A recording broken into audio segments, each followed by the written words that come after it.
Welcome. Thank you for coming today. My name is Sarah Miller. I'm the Vice President for State Government Services at Audacious Inquiry. We work in the health information technology and policy space, and I'm happy to know that the sexy marketing title that we put on this workshop actually drew people to attend.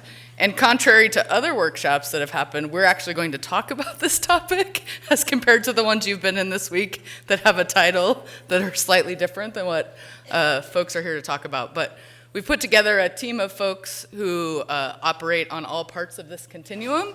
So Audacious Inquiry providing some professional services, our HIE partner CRISP here in Maryland, which is the state designated entity, their partner Maryland Medicaid, is here, and then of course everybody knows the guy who isn't going to follow any script I give him, so Novak gets to talk when Novak wants to talk. So happy to be here. Each of the speakers will introduce themselves when they come up. We're going to give you a little bit of project context. That will be Tom's first opportunity to contribute. We'll talk about the engagement that AI has had with CRISP Maryland and then with Maryland Medicaid. We will talk about a specific set of recommendations that we have worked with Maryland Medicaid on as an opening bid to our friends at CMS, and then we'll tell you a little bit about the next steps for that process. So Tom, your turn. Thank you. Good morning. We're winding down here, so there's this roller coaster ride of a conference slowly grinds to a halt. Let's talk about money. So, HITECH ends in 2021. The funding does. Obviously, your timelines need to back out a little bit there, given your APD cycles and whatnot. So we've started, and I think we've done a pretty good job of like getting word out early, because we're well before 2021. We've sort of got like the concepts and the language in state Medicaid directors' letters of where we need to go. And how we will approach things in the future is starting to go out there. So I would maybe put this. So there's one sentence, maybe half sentence the reuse was in there. So the reuse state Medicaid director's letter had a tiny little blip in there. It was a half sentence. So Eugene wrote like 95% of that letter, and I wrote like that little sentence, and that little sentence gets a lot more play. So I always want to make sure that Eugene gets the credit, which is that high-tech stuff can be reused, right? Like if we invested hundreds of millions of dollars on high-tech health information exchanges, provider directories, things that live outside the traditional state Medicaid enterprise that are something that your state partners with, reuse it. You have to reuse it. Like the internal guidance was very aggressive. Like we want to make them reuse that. Like if there's something out there and it does other things that helps Medicaid providers and Medicaid patients, yes, reuse it. So with that also, it means you can start thinking of how MMIS pays for that forever, right? Because it does Medicaid things for Medicaid providers and Medicaid patients. It does business processes that we want to have happen. So that sort of like was our little sort of, crack in the glass of, okay, here's the way the future is going to look in this sort of post-high-tech world as we move everything over to MMIS.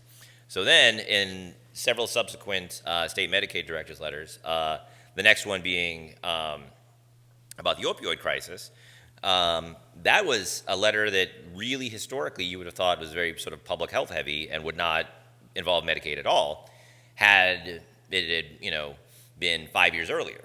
But with this sort of modern world of APIs and things in the cloud, like that doesn't make sense anymore. Like there's technologies out there helping Medicaid providers do Medicaid things for Medicaid patients that maps to business processes under MITA.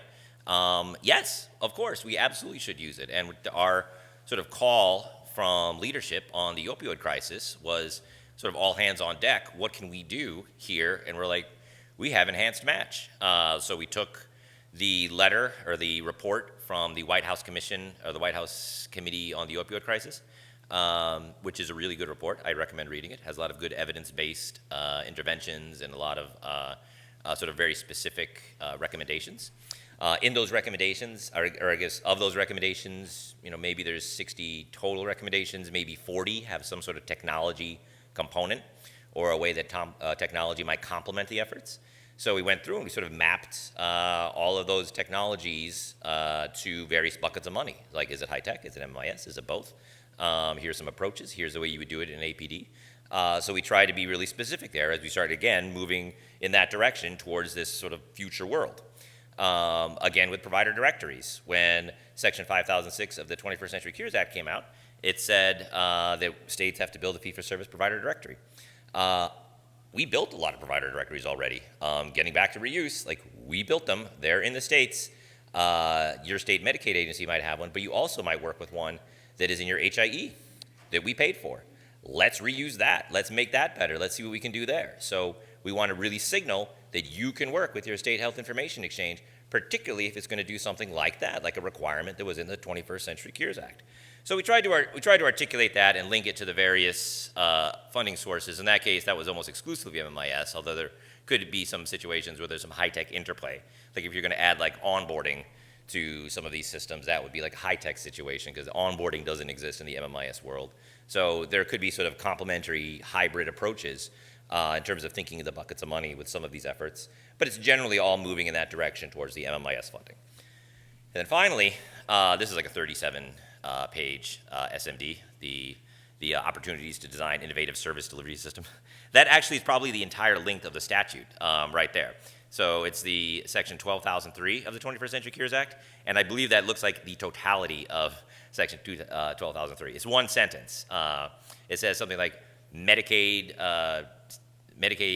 agencies shall design, develop innovative systems to blah, blah, blah, blah, blah. And like that's it, that's all it says. So we managed to come up with a 35-page SMD off of that. And it's really good, actually. It talks about different modalities that might be appropriate, 24/7 access to a care team, use technology for that 24/7 access to a care team, use apps, use screening tools.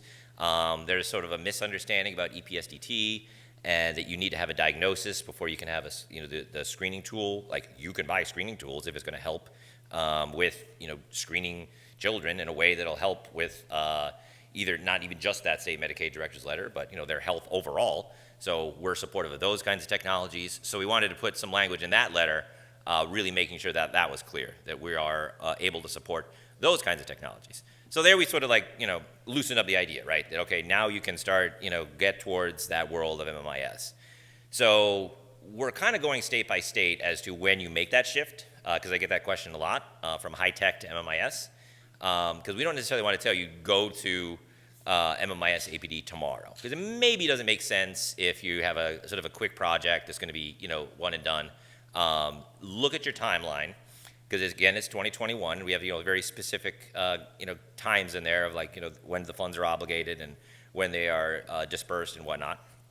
But that transition also brings a lot of questions with it. They're asking us about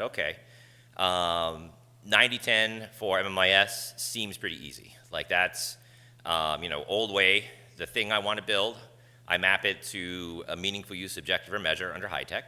New way, I map it to a business process under MITA. So I'm now mapping things to care coordination under MITA, or managed registry under MITA, or established business relationship under MITA, like if it's a partnership with an HIE or something. So that seems pretty straightforward. Like that is not really challenging. But then we start to get questions about, okay, what about M&O? When we start talking about the maintenance and operation of these systems, what does that look like? And we don't have an answer yet. We are working, and we want to talk to you about that answer. What do you think we should do? Because, as Julie says many, many times, we are moving towards an outcome-based certification. Right now, we're focusing on the outcomes that would be tied to an effective eligibility and enrollment system, outcomes tied to an effective EVV, electronic voice verification system. We haven't really defined what outcomes look like in the health information exchange world. I want ideas. We want suggestions from you. If you built a provider directory, what outcomes would you define that say this is ready for M&O because it now does this thing that I wanted it to do? You have a PDMP EHR integration. What is the outcome there? Like, what is it helping you with? I had a good call with New York State the other day. New York State saying, we're moving towards 80+% of all of our business is value-based contracts and delivery system reform and DSRIP. So our outcome is that our technology can support that, or one of our main outcomes. So they would propose that as one of the outcomes that makes sense in this HIE world. So this sort of MMIS HIE world. So we want ideas. So when you start getting to where you're going to think of the APDs that are tied to MMIS, particularly as you get, sort of strategically thinking long term, think of outcomes you would propose to us that would make sense for the thing you built doing the thing you wanted it to do. So I think what we've done here with Maryland and Audacious Inquiry is that they've sort of really rolled up their sleeves and dug into this, what this question looks like and how this is going to work and what the future state will be. So I don't want to take up too much more time because I think it's really sort of a thoughtful approach to start this sort of planning, and I think we can all sort of benefit from their presentation as well as we sort of finally stress that this is going to be very, very collaborative. Like, we want to talk to the states about what they think makes sense for them, and this is sort of the first of many at MESC this summer. We're going to do a pre-conference session on sort of like, make your own metrics. So we're going to have a sort of a session there where we're going to sit down and come up with what some of those metrics might look like. It's going to be a little focused on eligibility, but Julie assures me I can get a little HIE track in there to talk through what that might look like as we think through that future state. So, is it? My turn. Oh, all right. The thing that Tom forgot to talk about, because it wasn't on the first slide, was also, right, Support Act has come, and Support Act has with it 100% FMAP if you meet certain criteria and conditions. And so that's, Maryland is quite advanced in their PDMP work, and so that's been an important asset for CRISP and Maryland Medicaid to talk about together in terms of financing things.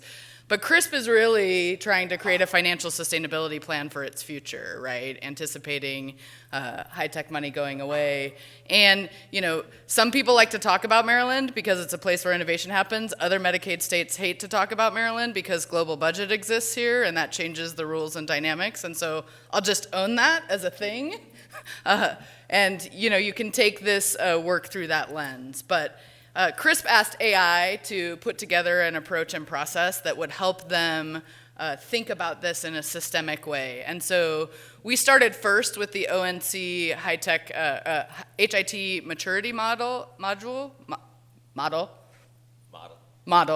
that ONC put out. And we did the work, to Tom's point, to map it to relevant HIT MITA business processes in support of HIT use cases.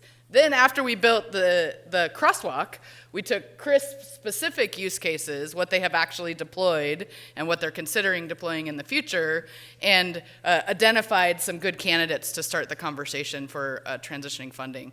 But really, box number 4 is sort of my personal passion, because this is all an exercise in mechanics if you aren't having the conversation about what really matters to the Medicaid program.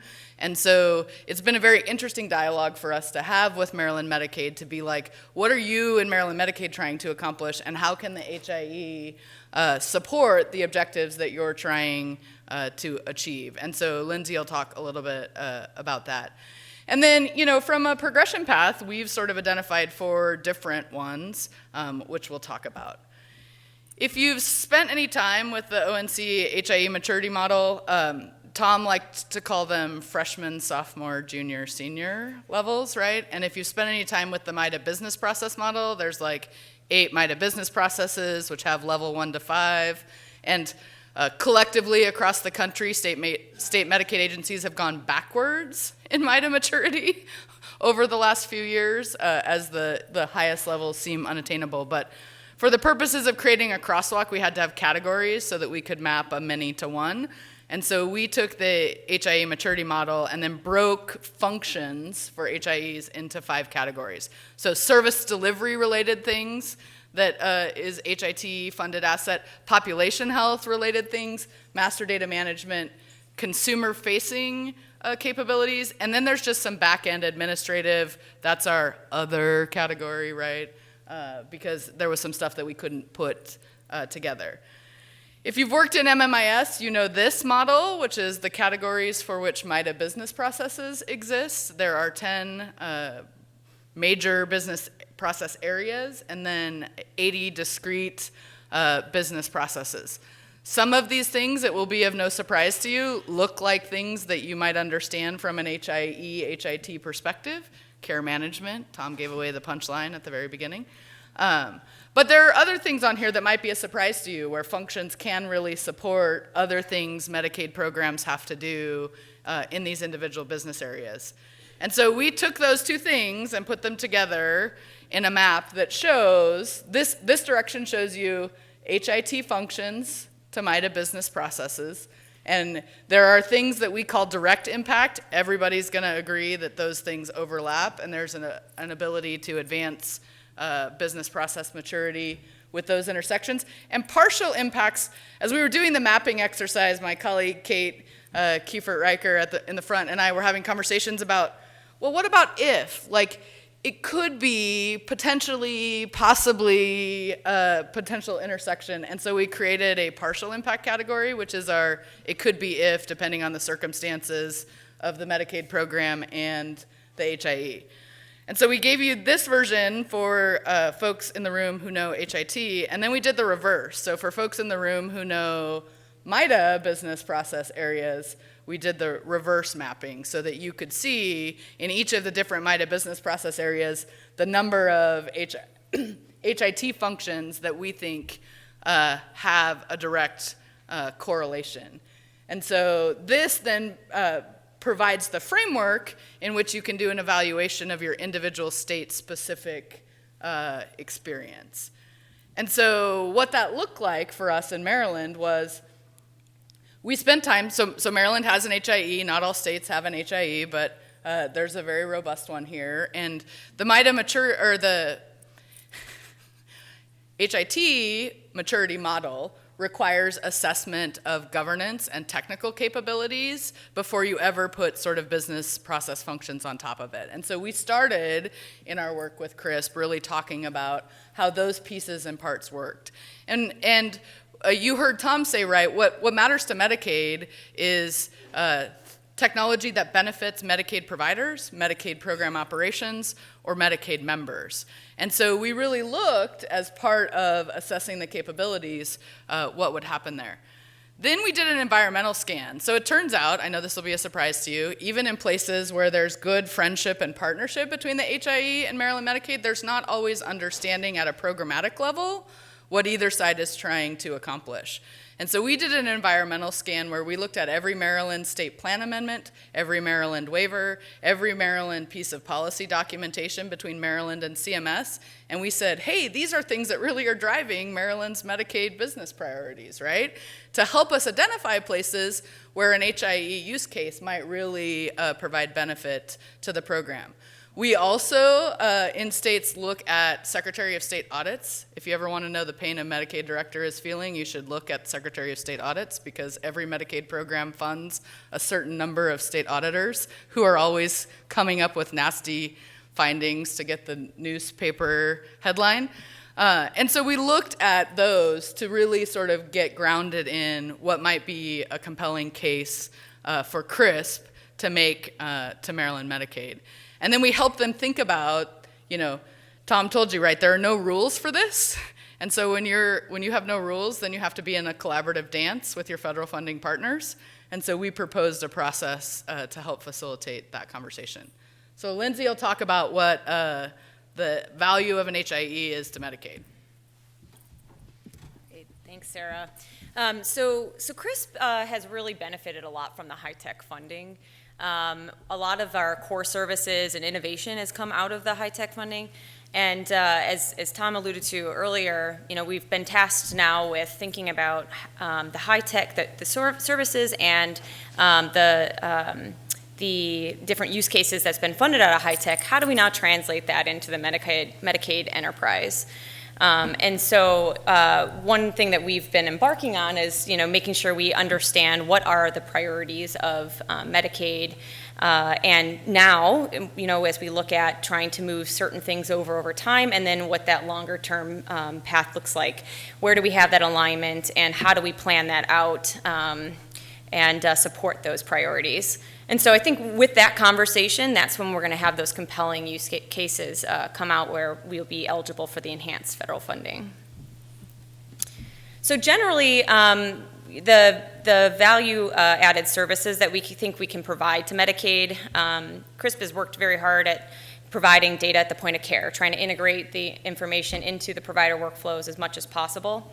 And so I think we can continue that, and that aligns very nicely with what Medicaid is trying to do. And we have really good alignment. Obviously, everything we do is trying to get at improving outcomes. And we've done a lot of population health, although not under HITECH per se, but I think there's really good alignment with the work we have done under population health and supporting Medicaid further with their population health goals. At the backbone of CRISP is the master data management. We have a master patient index, and it really drives everything that we do. And those clinical use cases and administrative and operational use cases that are alignment with our mission as an HIE, I think can also serve Medicaid. And not only do we have the HITECH funding, we've got a lot of other funding that's been coming in and driving innovation in our services, and that can be reused as well. Now, just driving in a little bit deeper, Sarah had mentioned earlier about those different programs and waivers that we've been digging into. And these are just example only, so it's not necessarily our kind of first step towards this, but just to give a sense of how we've thought about this and approached it. For Medicaid care management programs, we can deliver notifications in real time to MCOs. For care coordination purposes, and we serve as the PDMP technology for the state of Maryland, and providing that PDMP data to medication-assisted therapy providers is also in alignment. Supporting Medicaid waivers like the Fragile Children waiver and community pathways using our existing services, similar to what we can provide to MCOs, and then also expanding that to other things such as the PDMP. We're trying to get EMS integration, delivering lab tests and that sort of thing.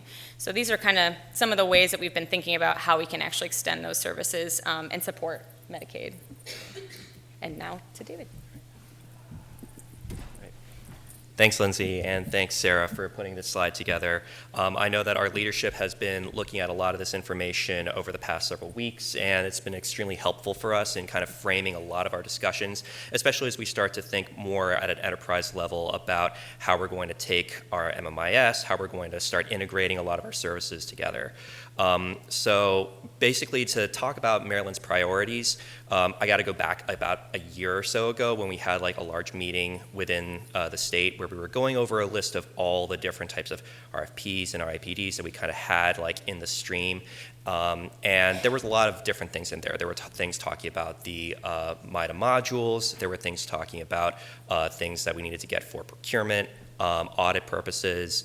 And really at the end of the meeting, our Secretary Neal, had kind of generally asked us the question, like, if it were not for some of these federal funds, or if it were not for some of these requirements or these audits or whatever it is, would we be doing any of this stuff? We want to make sure that we're actually doing this stuff for a specific outcome, not just because we're doing it just to do it.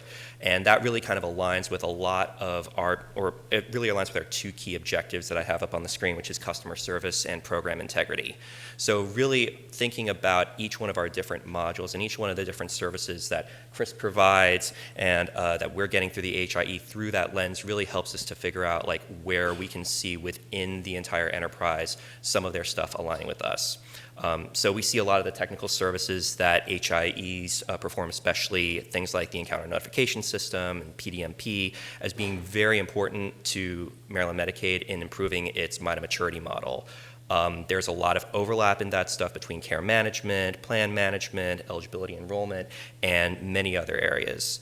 And we're really taking an enterprise approach look at the MITA framework. Like, we know that what we're trying to get out of MITA is outcomes. And if we want to start shifting more towards outcomes, we really need to take a look at where do we see the different MITA components throughout our entire enterprise. And if you really kind of think about it, at least from a MITA 3.0 perspective, a lot of the different business areas usually have two or more actors involved in the process. There's a state Medicaid agency, and then either recipient or provider or business partner or some other actor with the department. And then the different types of activities that are being done, the interactions, adding someone, changing their information, inquiring their information. Those are all different actions that we can take, and those are all the different types of areas that we can look to see, have we successfully completed some of those, or are we running into issues, and if we do run into issues, how do we work to resolve some of those issues? So we really want to take that approach and look at our individual business areas to see how we can figure out how to make these things more efficient, especially when we are able to leverage some of the data that comes from CRISP to really enhance the quality and the timeliness of our analytics. So with that, I'll turn it back over to Sarah. It's fun to have the conversation in a place where people like each other so that you don't have to start with building a relationship first. So, it's not lost on us that some of you don't share that same luxury with your Medicaid agency or with your HIE in reverse, but hopefully both sides can find something in common and then focus on talking about the places where you have a commonality to advance objectives. So when we first made initial recommendations to CRISP, we said first, right, you need to provide justification to Maryland Medicaid about things that you do that will benefit Medicaid providers, because that is first and foremost in the service of Medicaid members getting health care, and a Medicaid program is always about trying to ensure that the right people get the right care at the right time in the right place. And so if you can't make this case an argument, then it's not a good match. But we think that there's justification for Maryland Medicaid to continue to benefit from funding in CRISP. And so then we told CRISP, you need to strategize to reuse a bunch of the CMS-funded asset. CMS has brought big money to Maryland, and HITECH dollars have funded lots of capability that exists permanently. And so we think that there's underlying technical services and master data management capabilities that the state should at least consider reuse for in support of business processes. And then we said to CRISP, you need a long-term financial strategy, because it turns out if you move money early, there is financial consequence, right? So if you know high-tech APD money, you've been spending 90-10, so 90 cents of federal money, 10 cents of state money to deploy assets. And as long as you're continuing to enhance those assets, the feds have let you continue to use 90-10 money, right? So you only have 10 cents of every dollar in a high-tech project. We're making a case that says you should push maintenance and operations for stuff that's permanently funded, but that's only going to be 75-25 at best, right? So 75 cents of federal money, 25 cents of state money. And people are like, that's a bad argument, Sarah. Like 15 cents extra a year? That seems sort of counterintuitive. But the deal is, right, there's no maintenance and operations money with HITECH. So 90-10 stops in 2021 period, full stop. There is no tolerance, I can't imagine, by the current administration to change that rule. And MNO for MMIS continues as long as the state meets the expectations of their federal funders, basically in perpetuity, right? We used to joke about on the MMIS side, you sort of turn that faucet on and it never comes off. And so there is financial consequence, which means you have to be really thoughtful about when's the right time to transition. Oh, and by the way, the feds are making up the rules about what has to be met in order for them to agree for you to transition. But if you wait until the last quarter of your federal fiscal year in your submission of the APD that will be for federal fiscal year 2022, the CMS people in this room are going to just be overwhelmed because there's lots of variables of consideration. And so we said to CRISP, you have to care about this and you have to care about it now, and you need to build a multi-year strategy so that you can take advantage of the opportunities that are provided, but understand the state match requirements. And so that was part of our method. And so then they said to us, okay, you've told us that we need to do this, so how do we do it? What should we decide? And we said there are some guiding principles that we think help you think about what path is right and when it might be right. To Tom's point earlier, there is stuff that HITECH will pay for, that only HITECH will pay for, that unless Chris Underwood convinces or shames them publicly in multiple public settings, you will not be able to pay for. in the future. So provider onboarding activities, right? There is no mechanism inside of current MMIS funding to pay for that. HITECH still allows it. So what about if you used HITECH money to pay for only what HITECH can pay for? And you used MMIS money to pay for other things? Some stuff that you've been paying for with HITECH money could be redirected to the set of activities for which it's only allowable if you have other sources to cover other parts. So we said you should use HITECH for things that only HITECH can pay for. We think that converting M&O, so maintenance and operations of implemented functionality that benefits, you should start that journey early, not later, because it creates an opportunity to transition the fiscal impact over time.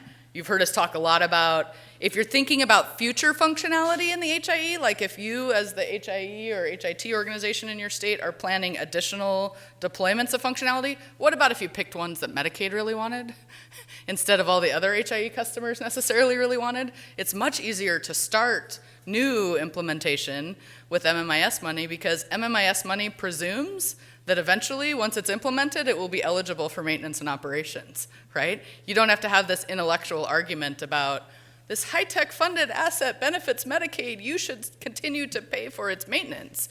If you start with MMIS money, they assume eventually you'll get it to the place where it's implemented and meets criteria for certification. And so aligning MMIS DDI and subsequent M&O. And then we told them we think it's going to take the feds a while to get used to this, and so multiple federal fiscal years is an important strategy. So for Maryland, and the conversation that Maryland CRISP is having with Maryland Medicaid right now, what that looks like specifically is identifying and focusing on provider onboarding activities in support of Medicaid waiver programs. So, you heard Lindsay talk a little bit about they have a Fragile Children program and a Care Pathways program that use non-traditional kinds of providers. And we said, what about if you used HITECH money to get those providers all onboarded to the HIE while HITECH money still exists? That advances objectives that Medicaid cares about programmatically, that increases outcomes that Medicaid wants to have happen, and you're using HITECH funding for a permittable purpose. And so then we've recommended shifting HITECH funded technology to MMIS in support of ongoing operations. And so we have a core set of functionality that we're doing the initial trial balloon with our federal funding partners about, which is mostly grounded in our enterprise notification service and its underlying infrastructure, including the EMPI. Then CRISP, by the way, is still trying to advance their business, right? They're trying to continue to have additional use cases and additional functionality for additional business purposes and customers. And so we said target some of those at least to things that Medicaid operations will benefit from.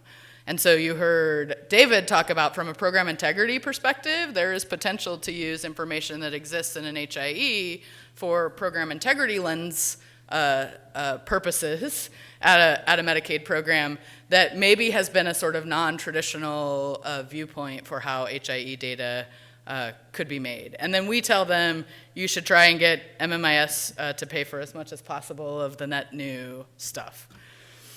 And so Maryland, like many of you, has moved in the last 2 weeks to a single state officer, Peg Hare, who's here in the audience with us.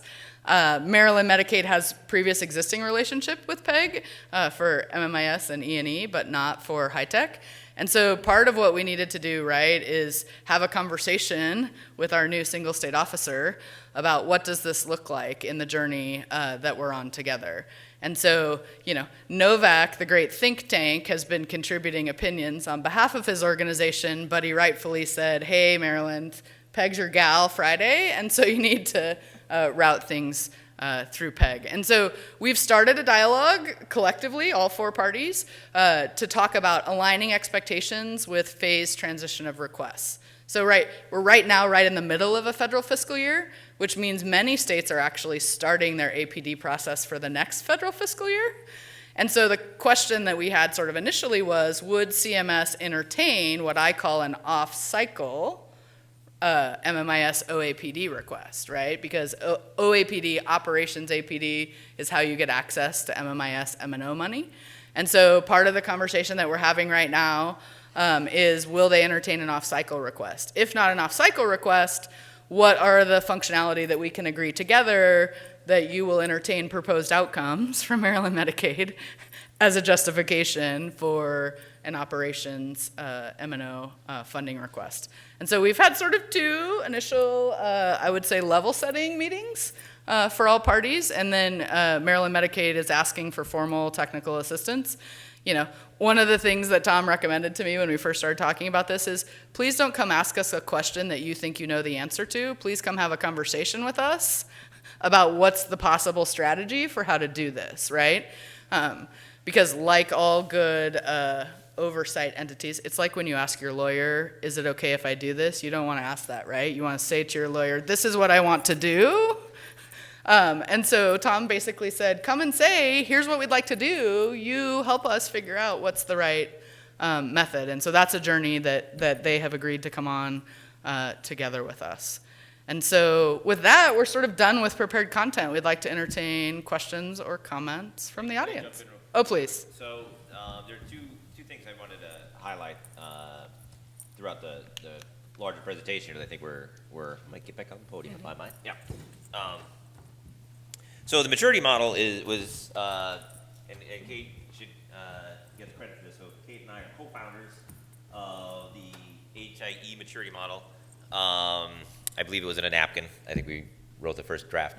But it's banging around out there somewhere. I think it might still be on the MITA website. But if any state sort of wants it, there's various slide decks. And it's actually sort of, it was released into the wild. And so now there's sort of different flavors of it out there. Because I know Brilliant has taken it with like 3 or 4 states that they've done it to walk them through. They've done, probably, I don't know, maybe 7 or 8 states have done some version of it as a bit of a self-assessment to look at their HIE. And it's sort of I think it was a help. I'm happy to hear it sounds like it was helpful in this exercise, sort of to do a bit of level setting. Sort of look at your use cases and where they are and where they could be, and using like PD&P for an example, you could say so. Sort of defining what that maturity might look like. Low maturity, PD&P portal. Then you move up to like PD&P EHR integrated. Then you move up to PD&P EHR integrated. Other data sources, and you add workflows for social workers, for case managers to inform new trainings, consults, to sort of get sort of more and more dynamic and sort of better and better processes as you sort of move up that ladder of maturity. And so that I think is helpful for the states, but it really also needs to be tied to outcomes, right? Otherwise the maturity model approach just sort of becomes a check the box exercise.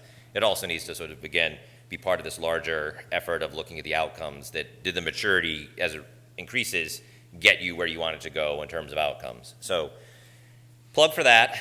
I could probably find a link to that, or if any state wants a copy, maybe just put my email up there. It's on the next slide. Is it? Oh. Just press down. There I am. Email me. I'll get it to you. The maturity model, because I think it is a good jumping off point. And then what Maryland did is something that we have a whole team of people who do, which is look at the waivers for the the health IT considerations, because it may not surprise many of you to know that the waiver people and the technology people don't always talk, and that is a shame because there's a lot that technology can do to complement some of those waivers. And the waiver teams in the various states, and even the waiver teams at CMS who look at this, don't always have a strong technology background. So at ONC, we've sort of inserted ourselves into that sort of review cycle. So we sort of jump in and try to help. But that is a great coordinating activity to do in a state where you look at the waivers from a technology perspective and make sure that if this waiver says we want to do something like an SUD waiver, what else? What are we sort of leaving unspent technology-wise that we could use to help with our waiver? So that's something I would flag, that sort of top to bottom or reading of all the waivers for their technology aspects. That's fantastic. We need that happening not only at the states but at CMS, and we're trying to sort of cobble together a workflow there, and it's just really, really hard, right? Because there's waivers flying and the technology people are fragmented. So we're doing our best, but I think we all work on that together. That would be ideal. So I wanted to sort of give you a pat on the back for that. That was it's a good approach. But now I'm good. No, okay. Yeah. All right, microphone goddess, are you gonna? They want to do it on the microphone because in case you don't know, this is being live streamed, and so you have to talk on the microphone, not just with Sarah Miller voice, in order for the TV people to hear you. No extra words. Chris. Hi, it's Chris Underwood from Colorado. And after I'm Just done, so I'm clear, are you going to publicly shame him, or are you? no, I'm going to ask Tom nicely, how do I pay for onboarding of providers through my MMIS APD? And I'd love to start that conversation. But have you guys thought about fair share or cost allocation? Because that can actually get more complicated when we start to do M&O. And I was wondering if you've started to think through those conversations and kind of what threshold maybe we should set as states, or because it's very difficult to do fair share cost allocation project by project. It'd be better to have some sort of kind of state formula almost. Yeah, so for folks who don't know, the federal rules, well, they're back to what they were before they got flexible with Affordable Care Act. So many of you know A87 cost allocation exception process. So A87 cost allocation means every federal program has to pay its fair share, or every benefiting program has to pay its fair share, whether it's federal or state. And so for a while, right, they waived that cost allocation exception in light of the Affordable Care Act, and that's how big Mammoth integrated eligibility systems got funded, because there was 90/10 CMS money and other federal programs didn't have that technology investment to put on the table. So cost allocation is complicated, and we aren't there yet in Maryland. I think we're still trying to get people to even think about bringing that set of assets into the enterprise to consider the implications from a cost allocation perspective. We've done some initial financial modeling that suggests, what the impact is in terms of state-federal split for assets, but we haven't gone as far as cost allocating to individual programs. There are some places, right? My colleague from Washington Medicaid talked in the previous session about there are Washington state programs who are using a component part of Washington's MMIS that have nothing to do with the federally funded program, and they're using that functionality. They're taking reuse to kind of on steroids, right? Not just serving necessarily the same population. And so there are whole people who are much smarter than me in Microsoft Excel formulas to work on cost allocation, but Chris is right. The maintenance and operations journey is not without its considerations relative to how you make sure everybody pays the right amount. And for every state person in the room, to the advantage of the state person, right? I mean, you want to maximize cost allocation to ensure that the tax dollars that your residents are paying come back to the benefit of your program. So we're not talking about making it be not to the advantage of the state, but you have to have a methodology that's sound and supported in making that request. Thanks. And no, to that question, Chris. So the sort of loosening up of where the Medicaid enterprise begins and ends has some fair share implications, right? So if you're imagining like a nice tight use case around food insecurity in Medicaid, so you have is this on? Oh, yeah. So if you have a some sort of you're going to map it to care management or care coordination or something in MITA, and you need to connect a different state system to do the use case. We don't care anymore. Like that doesn't need to be owned by Medicaid. That's fine. Like we've sort of loosened that with the SMDs. So like when the SMDs this past summer started saying like your PDMPs can be supported, your PDMPs are well outside any sort of historic definition of the Medicaid enterprise. And with that flexibility, that extends beyond what you maybe would have needed the A87 waiver for, with the emphasis that it sort of needs to be something that maps to a MITA. So if you have a vision for something that connects another state system, that's fine. I mean, you have an expectation, or we have an expectation that you then you have whatever sort of appropriate relationship or MOUs with that other state system or that other department to do what you want to do. But that's on the table. So the philosophy has not changed of cost allocation and fair share, but sort of loosening up that notion and making the enterprise more consistent with this, the sort of modern, sort of nebulous world of like APIs and the cloud and whatnot, that has some impacts on fair share. So and the way you would evaluate some of your approaches there and what we could and could not pay for. Other questions? Comments? Laura? Hi, Laura from Alaska. I know you guys already know me, but I'd already had a conversation with Tom about this a little bit, but maybe you could elaborate a little bit. From an HIE perspective, we're always wanting to know how we can get creative about the match. And so, especially, HIEs, we have subscription fees and various different things that we get from subscribers to the HIE. And, how can we leverage that towards the match? Because sometimes it's tricky coming up with those dollars from a state perspective. So maybe I'm gonna let my federal funding partner tell everybody what he told you. Yeah, and so I know it's a frustrating situation, but we are bound by some OMB guidance there with what can and cannot be used for match. So it cannot be something that has a conflict of interest, and generally the HIE sort of paying the 10% for their own 90% is a conflict of interest. However, and it can't be federal funds, so you can't use other federal money to match for more federal money. What you can do, sort of subject to some review, are these approaches where maybe you don't have the Medicaid funds, but you do have some sort of statewide surcharge, statewide tax. It could be for providers, for payers, like sort of like a state HIT fund. If you have something like that that goes into the state general revenue, that's fine. Like what we look for there is that it sort of be something that's applied evenly, that's not just sort of targeted to like the HIE users. But if it's applied evenly, that's on the table. But one thing I sort of try to often tell states is that you're getting exotic with the 10% should not be your plan B. Your plan, plan A, right, is that the state has the 10%.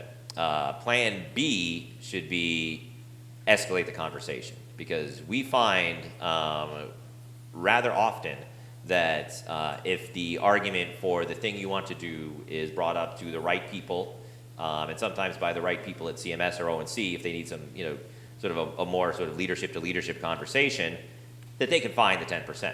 That they're like, okay, this has been, we understand now why this is a priority. And that happens a lot. And we're also happy to sort of facilitate those conversations. Sort of before you start, looking for Robert Wood Johnson to donate 10%, let's have some conversations to see what we can do with our CMS leadership, our leadership within your state, to have some conversations to talk about your priorities, and maybe we schedule some time at an MESC or set up a call, or whatever sort of venue makes sense. That's really a better plan B, because that is pretty fruitful in our experience. Yeah, and I think that answer is grounded from if you're asking for money in support of things that the Medicaid director cares about, then there's almost always legislative priority for that in a state, right? And you can package together technology costs that enable a business objective to be met. Legislators don't go get elected to their legislator job for being able to evaluate IT projects, but IT as a functional part of business that enables getting the work of state government done makes a lot of sense to them. And so in my past life, when I did this on the state side, it was very easy to have conversations with legislators about technology that supports something that matters to them from a service delivery perspective. It's much harder to have conversation about a 10% match for something that the technologists think are a great idea, but don't provide direct business value. So I think it can change the tenor of the conversation in a state. Laura. Noah Smith from the District of Columbia. Hi, I'm Noah Smith from the District of Columbia. Thank you all very much. I'm relatively new to the MITA conversation, and I'm wondering two things. One, just to Tom, for you to build off of this guidance in the opioid SMD letter about PD&P and not having to own the product, or sort of being able to fund things outside of the traditional MES world. Is there more guidance on that besides what was in that opioid letter? And then on MITA O&M funding, and HIE, is there any concern or requirement for certification? Thank you. Okay. You can take both halves of that I guess question. so. Yeah. So to the first question. So all of the current guidance on enhanced funding applies always. So the state Medicaid agency, whatever, there are strings tied to our funding. So if we are using 90% match to pay for something, like the PDMP, then that's your data. And this is a big deal in some states that struggle sometimes with that relationship. And we have some states that have some laws limiting the data sharing between the two.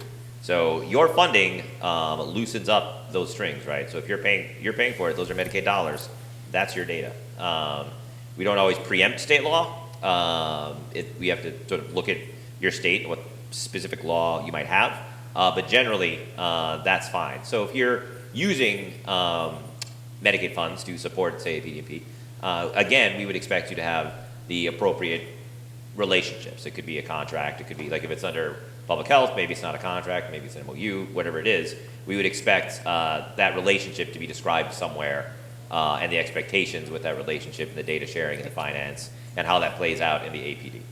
So it's fine, but there are a little bit of sort of navigating some of the weeds of those relationships and maybe some state laws that might be worth considering when we get into those weeds.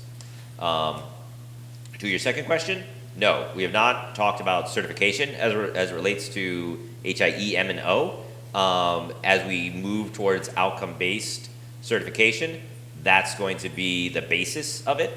So that's sort of like the first step. So as we start thinking through what outcomes make sense for HIE, that'll start help us develop the rough draft of what our sort of outcome-based certification for HIE looks like. So it'll be informed by those outcomes that are provided by the states, and we'll react to them, and we'll have our own contributions. It'll be a sort of a collaborative process that we're just sort of ramping up with more to come, hopefully, in the next year. Last call. Anybody else? Thank you very much for being brave and staying till the bitter end. We'll be happy to stay up for a few more questions.